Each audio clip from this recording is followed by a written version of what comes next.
Now you should have a real feeling for what the summit was all about. So let's look at some more highlights. All I'm doing, guys, is what you already know how to do. You already know how to grapple, you already know how to stick fight, you already know how to knife fight. We're just putting it all together. Okay, it's what it looks like when it's done right. And go.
Okay.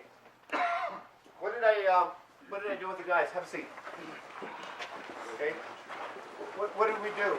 If you just saw that round, what would you? And somebody said, "What did Vunak just do for the morning session at the retreat?" What would you say?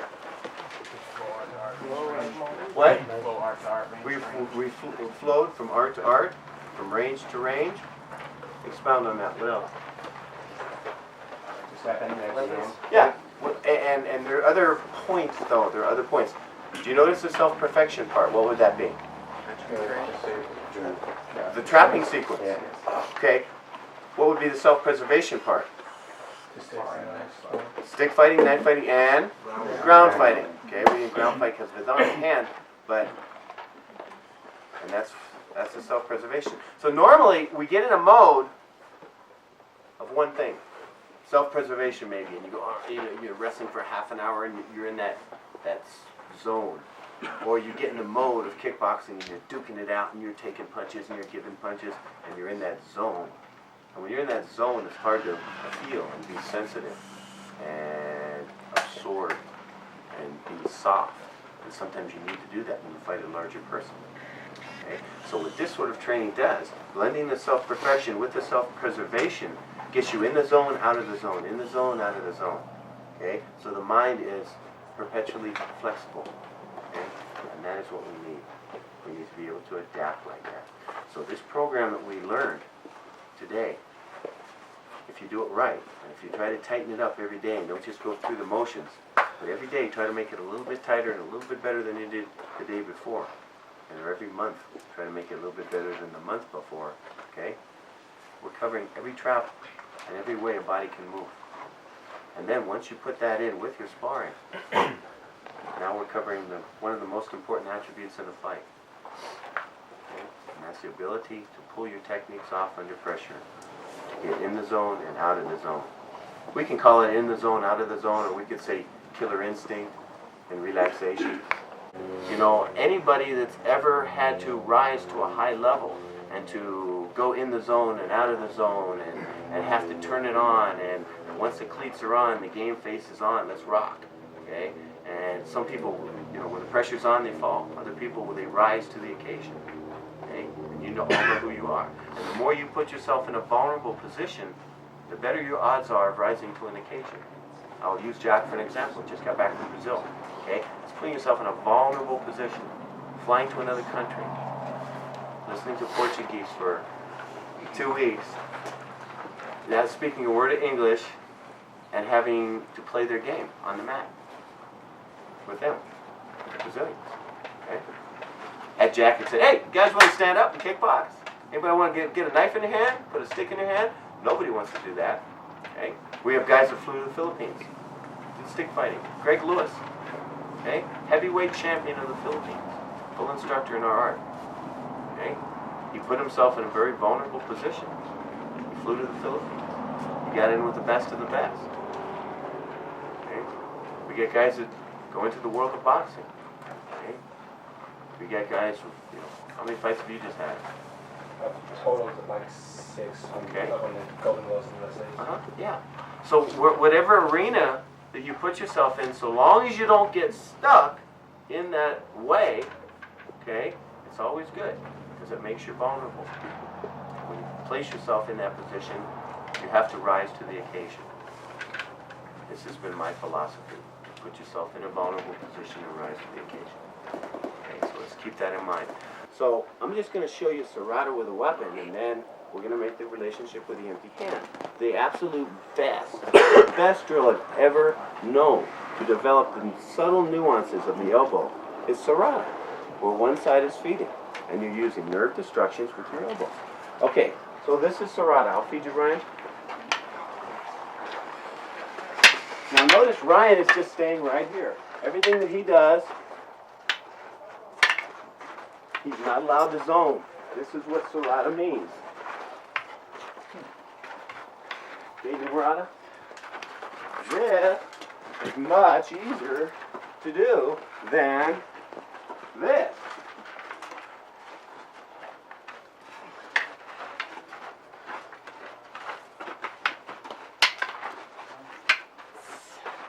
This is a pain, gentlemen. Now, when you got this to empty hand, if I feed, boom, boom.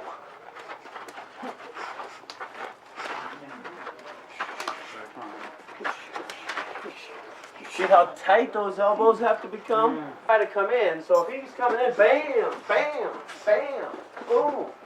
So I'm always getting out of the way. Give me a shot to the groin. I get out of the way first. Okay, then when he comes in again, boom, the shot is easier. So the movement is always there. boom, boom, boom. So I'm up on my toes. If the jab comes in, boom. If the kick comes in, boom. I don't really, and now I don't know what's coming in. You got this impeccable form. It's really hard to screw up because your hands are up anyway. And if you do screw up and think something comes down and it comes up high, your hand was up anyway. Okay, if a karate person, because they get their hands down here, if they block a strike, they did good, right? And if they don't block a strike, they get hit. If we destroy a strike, we do good, and if we don't destroy a strike, we've blocked it. Okay, so the knee, when I say your knee is a flashlight and you want to keep his shin illuminated, give me a shin shuffle kick right there. Boom. Okay, now do that again. Do you know how badly that would hurt? Again, please. Now this time give me a shuffle kick right here. Boom. Now slowly. Okay, now don't tell me which one. So mine is the flashlight. I don't care what he's going to do, my knee is going to find it. Okay? So it's like a little flashlight. And it doesn't take any effort. And once you get that, then boom, you're just mowing the guy down. And then the next thing he feels is this, and then the headbutts, knees, and elbows, sorry. Okay? So you need to be totally relaxed out here. Boom, bring in the elbows, put it in the knees. And once you see that response, right there, okay? Or, then you're in. Okay, then we go to the rapid assault tactics. Enter, straight blast, headbutt, knee, and elbow. Okay? So pinpoint that sucker. If it comes low, go low. If it goes high, go high. But let that knee, everybody do this. Get a rail. You don't have to make this a balance issue. And now just take your knee and make the letter A. Now B. Now C. D. Okay, go from there. And then change. Find all the directions. Feel the muscles that are responsible for making subtle movements in that knee. It really doesn't take much. Ooh, my man's doing all the destructions with the front leg, and it's working for him. You had some back leg stuff that was happening? It just depends where you're twisted. Okay. Sometimes a front leg, sometimes it's a back leg. Or which foot's down. Or which foot's down, exactly. Right. Yeah. Okay, so you got that? Now, one side's going to feed a couple kicks. Once you've got it down, don't tell them what you're going to do. Don't tell them what lines, and just come at them. And boom, you should just like a tracking device. Where are you going? Where are you going? It's the elbow. If there's anything from the waist up, it's an elbow. Anything from the waist down, it's a knee. And you're going to get this airtight structure. Nobody can come in. Boom! Everything they go, God damn, boom. Okay? And then the minute they're like that, the next thing that they feel is the straight blast. And then headbutts, knees, and elbows. The Filipino Kali Academy was the original proving ground. It was the laboratory by which all of the principles that we are now using are applied. You have to understand, back in those days, there was no academy like that. We had people from all over the world, boxers, Thai boxers, grapplers, kickboxers, savate men. Everybody wanted to come and get a piece of a Jeet Kune Do person. They wanted to come in and spar with us. They wanted to see how well they would do against Bruce Lee's art. And through the process of all these people coming to us, we learned the principles that work, these immutable principles. And the main principle that we found, there's always a bigger Thai boxer, a bigger savate man, a bigger kickboxer. So the one principle that we know that works is a straight blast, because it gets everybody to go backwards. As we had many, many people come to our school from all over the world, they all looked the same upon receiving a straight blast. They look like the wounded crane. Let me share with you something that happened recently. I recently started teaching at a different location from my school in San Diego County. And there's like 10 or 12 guys that come by and that train with me. And, make a long story short, they wanted advanced technique. That word is starting to agitate me, advanced technique. Because what the hell is advanced technique? Anyways, advanced technique. So it's like, okay, well, we need to focus on the basic stuff because I want to make sure you guys have all the little subtle movements down of your escapes. But to prove a point, we're gonna go ahead and do it. So we start doing hold downs from across the side. I show them 8 different ways to hold someone down from across the side and how to hold down tight. And then we turn it into a drill. one side has to try and escape and the other side just has to hold them down. Well, suddenly all the big guys are being held down by the smaller guys. Take a guess at what their first question is. Why? No. How do we get out of here? How do we escape? What did I say you need to focus on first? Your escapes. And it's just kind of like, we'll get to that later. And that's not the advanced class, that's the basic class. That's the basic class, escapes. Yeah. So even though we focused on advanced technique, holding somebody down, which is not really advanced, it's positional. It was so funny how their first thing's like, when are we going to get to escapes? When are we going to get to escape this position? It's like, I know you guys don't like being controlled, but I told you how I wanted to focus on the basic stuff, but you guys said no. So from the positional dominance, I'm going to show you how to take an arm lock and let them worry with that for a while, and then we'll show the escapes. People who come into my school and have an attitude and say, this doesn't work, that doesn't work. Man, Jiu-Jitsu is great because it's such a gentle art. I mean, all I do is my favorite thing is one thigh kick, bam, and see them go, oh! Do the old tackle, take them to the ground, mount, turn them over, and apply pressure on the neck. I don't care how big you are, how strong you are, what drug you're on. When the old CPU stops receiving energy, it goes out. It goes out. So keep this stuff basic. I know I gave you a lot of information today, but I just wanted to give you some other stuff that you maybe haven't seen before. And I wanted to show you a few more details to things that you've already seen. Somebody's sitting on top of your chest and they're punching you and you have no idea who's friends with who and what's happening. You need to escape now. It's not time to look for a sportive type of escape. And I have a volunteer, somebody to mount top of me. Okay, somebody's on top of me and I'm not sure what exactly they're going to do. First thing I'm going to do is I'm going to want their arms up above my head. I'm going to place the web of my hand into their armpits. I'm going to push. Next thing I'm going to do is take both hands and go around the back and put my hands together. Or if they're too wide, they're too thick, and my arms aren't long enough, I will grab their gear, their shirt. Next thing I'm going to do is grab a mouthful of their nipple. When I bite, as I bite, 10 out of 10 people that I've bitten have all done the same thing. They all want to push away. When they push away, I push, I stand on my feet, and now we start fighting again. Start to fight again, if they want to continue. This is the easiest way I know how to get somebody off of you. In the area to bite, let me show a little action here. You're going to get a reaction. But this area right in here is very tender. So I want you to bite. Now I'm going to do this on his t-shirt, not on his nipple actually. But I want you to bite like this. I want you to put a little pit bull action in there. And bite. When they push away, I want you to push them off of you with everything you got. And stand up. Okay, the same thing. But now, instead of them just mounting their here, I want your partner to lift up and start to throw blows. Okay? As they lift up and reach back with their fist, I want you to throw your hips up into the air as high as you can. Guard your face. Bring both hands up to guard your face. As I raise up, you raise up and force my hands onto the ground. One time. Now you grab and you bite. Okay, one more time.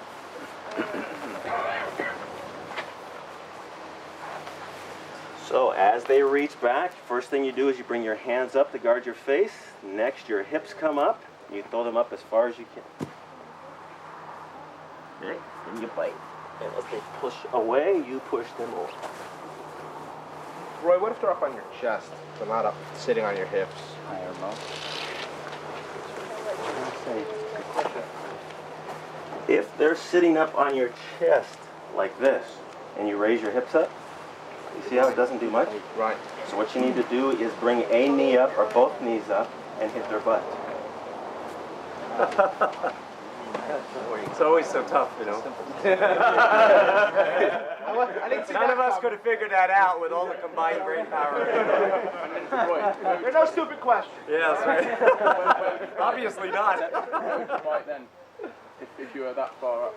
After you get to here, and now you hug around them. I can answer that. Different bite? You hug around.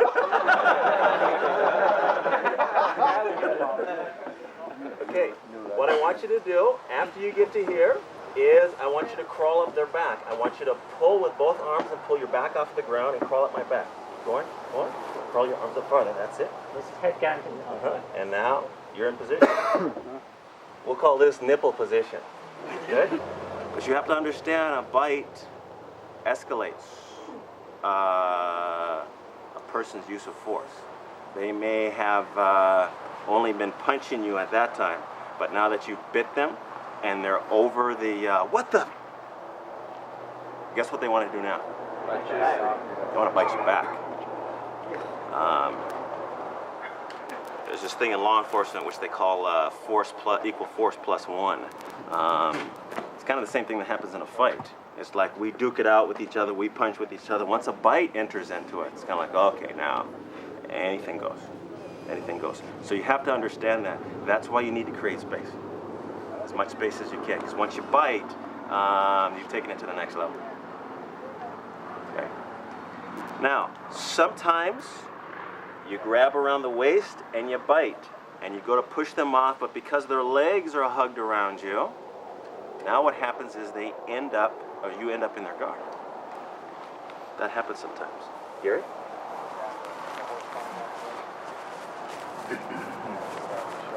So you get to here and you bite, and as they push away, go ahead and just push yourself away from me. Because their legs are hooked, as you push up, you end up here.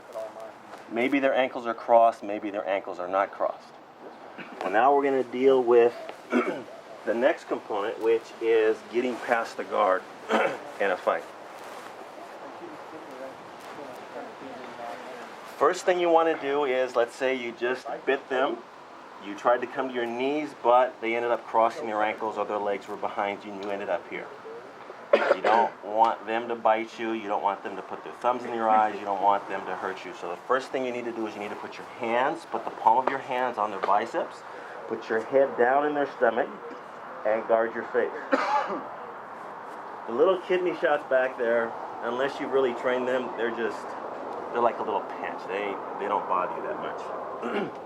What you're going to do now is you need them to assist you to stand up. So hit me.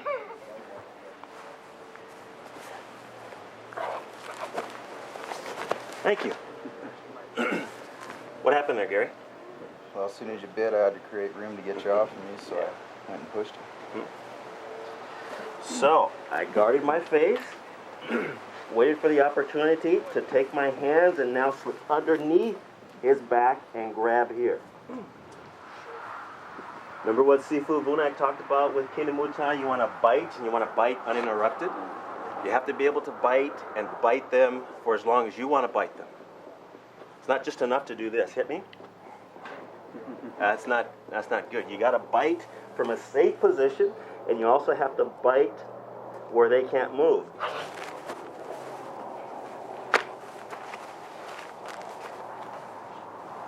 Now you put them on the defense, and it will help you to stand up. Okay? So, one more time. So this is what I want you to do. Here, come to here, put the bite in, and they push. As they push, you put your hands on the ground, you stand up, squeeze your knees together, and put a groin shot in. Squeeze your knees together and throw your hips forward. It brings their legs forward. You throw the legs to the side and decide what you're going to do. Whether you're going to go this way or this way.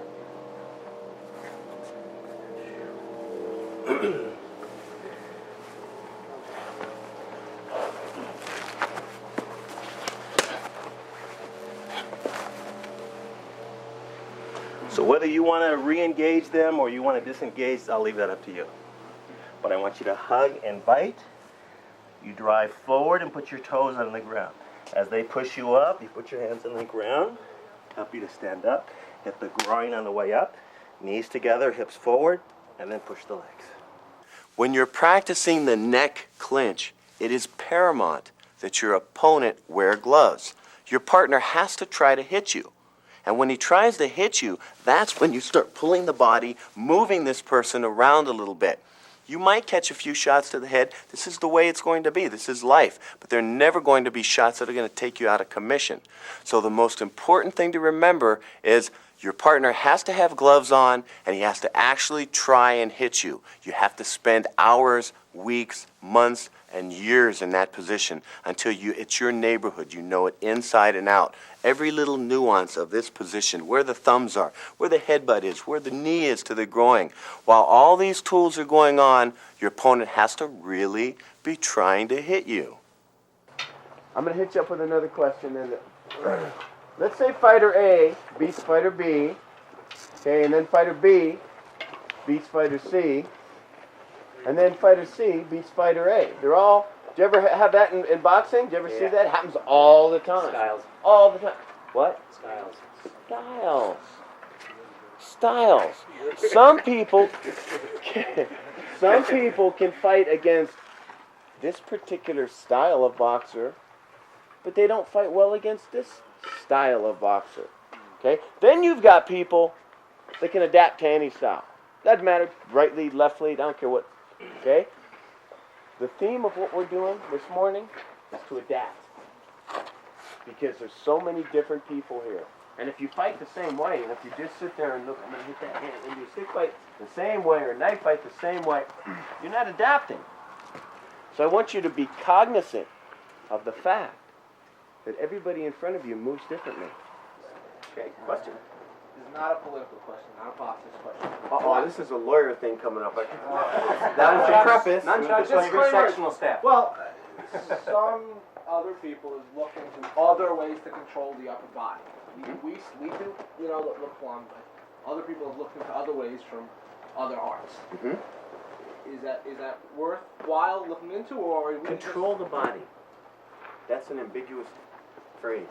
Okay? The only reason we grab the neck is so we can headbutt, knee, and elbow him and keep him in our range, right? And a sub thing of that is we're also controlling him, but we're not out to.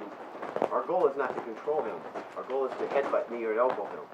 Okay? What do you mean when you say other? Like, show me another control of the body.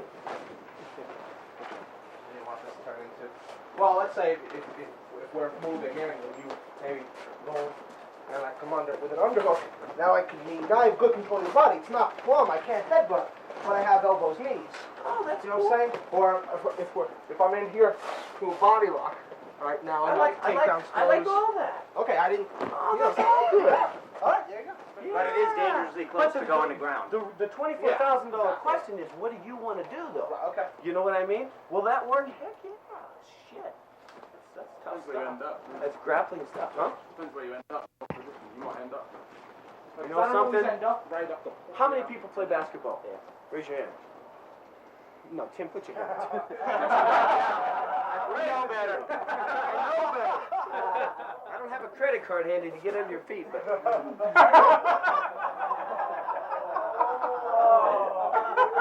How many people play volleyball? Okay, how many people play chess? Nobody raised their hand. Figures the Vunak somewhere. We're chess Now, champions here. I can guarantee you that the people that play chess will beat the people that play volleyball. If you play chess. Pardon me? If you play chess. Thank you. And the people that play volleyball will beat the people that play basketball. At? Okay.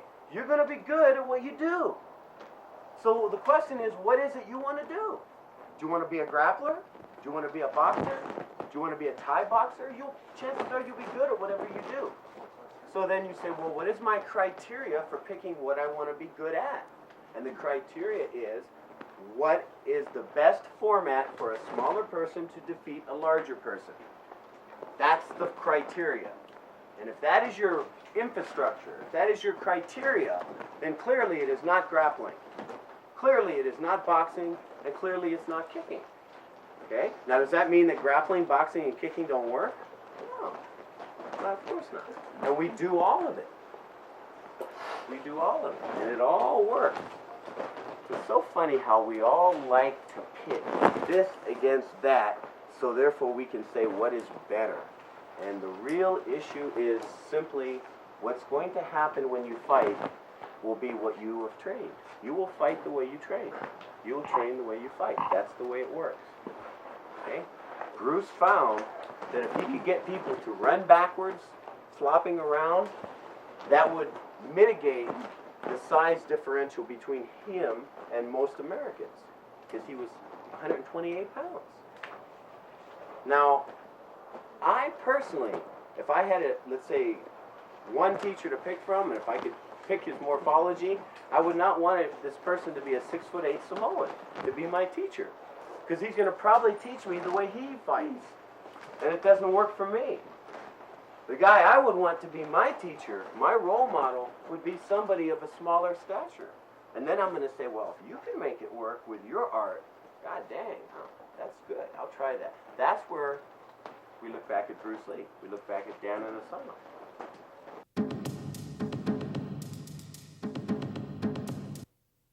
When it comes to joint manipulations, you got to understand there's a number of reasons why they don't work at times. From what I've seen on a lot of tapes, a lot of tournaments, the number one reason is poor mechanics. Just have bad mechanics. It's like you got to have mechanics with your locks, just like you have mechanics with your punches. It's just like you look at someone who punches like this, and you see there's nothing behind it. You're not going to hurt me. It's the same thing when it comes to manipulating somebody's joint. There's specific things that you have to do in order to gain leverage over that joint. Second reason why they don't work, second most common reason why they don't work, is abnormal range of motion in a joint. I remember I gave a demo at an Aikido school once, and at the end they had me go at it with all the black belts. Well, there was a woman there who I went at it and I put her in an arm lock, and no joke, her arm went like this. It was close to a 90-degree angle. I had perfect mechanics. I had my hips up as high as I could go, and she was just, looked like she was sipping on a cappuccino. She was just, no, there's no problem. You got to give up the joint. When I took her foot, oh, she screamed. Not screamed, but she just, she felt it. She felt it in her ankle. Some people have abnormal range of motion in their joint. This is one of it.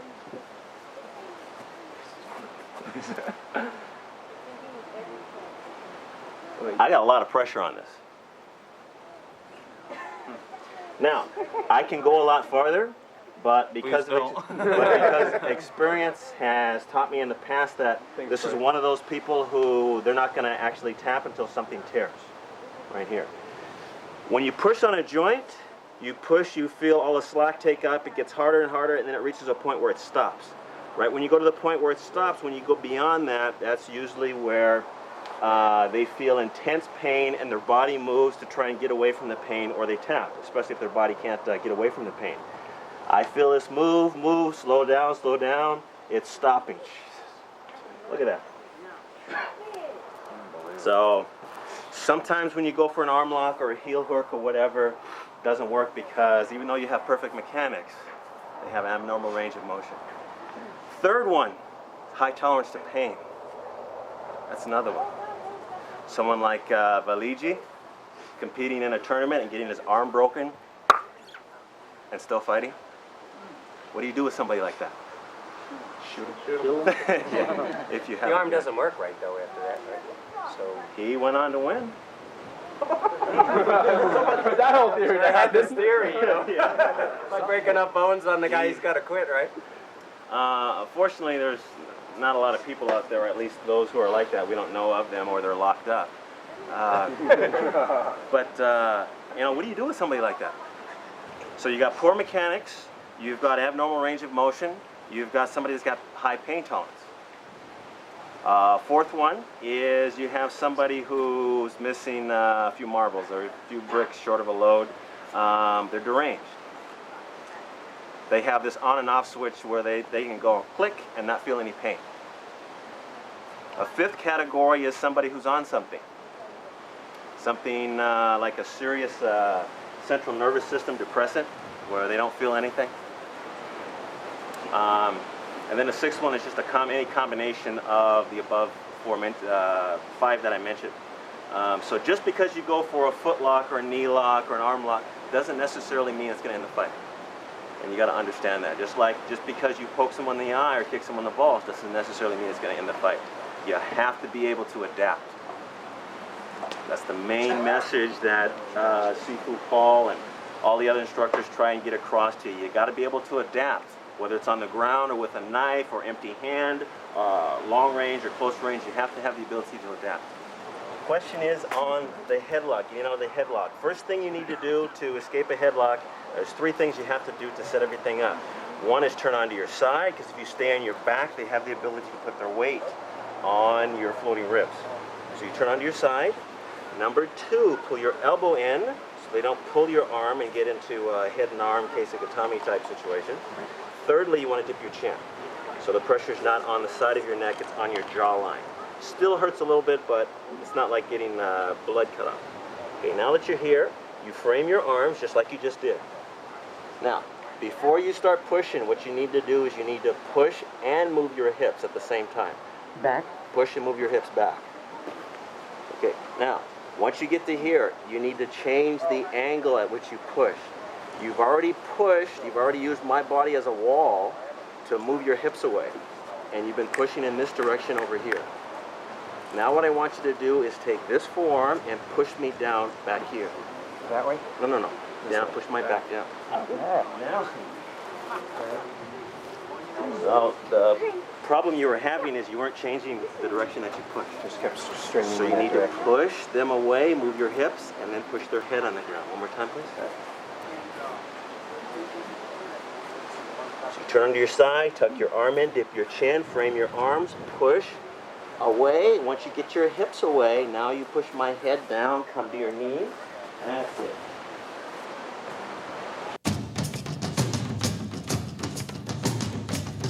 I want you to think of your knee as a flashlight, and you want to illuminate your opponent's shin. So anytime you want anything from the waist down, you just point your knee wherever the kick comes. So the first 3 kicks we'll have will be a shuffle kick to the groin, boom, a rear kick, don't step backwards, just keep going forward. Boom, a rear kick to the thigh, bam, and a rear kick, and another kick this way, yes, with that one, boom. So all I'm going to do is 1, 2, 3, about that fast. Okay, 1, 2, 3. You're going to find you don't really need speed for this stuff, even with the elbows. Okay, so the first shot, boom, boom, boom. Okay, that's all I want. The knees have to start becoming, it's like a radar. I can't explain it. It's like a radar. If you think of yourself as I'm going to hit you and I'm going to hit you with my fist and my knee and you're going to hit me back and we're going to trade, I don't know. You're fighting. And when you fight, my experience is when you go toe-to-toe with somebody, the bigger guy wins. The bigger guy wins. But on the other hand, if you just kick back and relax and say, go at it, Sparky. Come on. Knock yourself out. Okay. Boom. Oh, you run into something? Okay? And some guys out there, whoa, and he's trying to kick. And you're waiting, getting out of the way, waiting. That's all you need. Okay? So if you keep a nice, cool head and you let these blows come by and you just pop out those knees, think of your elbow has a brain of its own. Your knee has a brain of its own. Boom. So these tools get more sophisticated. Our hands are relatively sophisticated because they're doing things all the time. Okay? So in karate, the big thing in the 50s was, or you need to use your feet the way you use your hands. Okay? And I don't know if you guys ever remember, but then kicking came about. Okay? To me, the people that really, really use their feet the way we use our hands are savate people. They literally do that. They can box with their feet. Okay? So you take a savate man, he boxes with his feet. So he can box with his hands and he can also box with his feet. So I could actually say savate people have educated feet. They've got the well, you can't say anybody's really got educated elbows or educated knees, except colored people. The ones that know what they're doing. And they're far and few between, too. You got to really dig down deep. Because nowadays, anybody with a stick in their hand calls himself a Kali master. Just like anybody that's horizontal is automatically a Jiu-Jitsu fighter. You know, and anybody that pops their knee up over 2 seconds in a minute is a Thai boxer. Okay? But the bottom line is, unless you delved into the arena, you are not that. This is just a drill to develop sophisticated knees, sophisticated elbows. You gotta try to get through this airtight defense.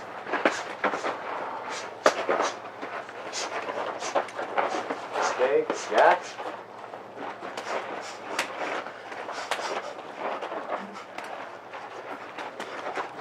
And Ryan.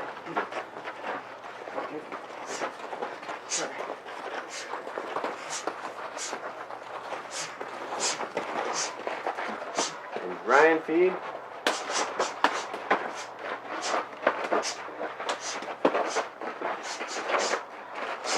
Okay, Jack.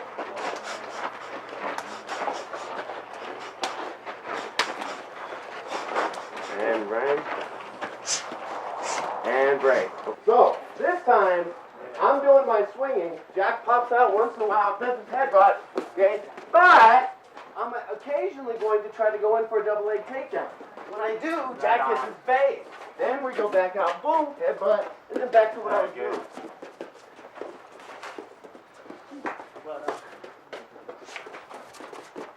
Sometimes you like try to lift this to get under. You know what the wrestlers try to do? Lift the elbows to get, but you can't. Get it where you go. The game's like glue. You're like, shit, I can't go out. I can't go in. All I can do is boom. Okay, let's go inside. Jeet Kune Do has a spiritual side. To me, spirituality is finding your place in the universe. My place is teaching. I'm not an actor, I'm not a fighter, I'm a teacher. The spiritual side for me is to be able to give back what has been given to me. It's up to you to look into yourself, to introspect, and to find out where your spiritual side lies. Okay, you guys, I had a blast. I'll see y'all in 365 days.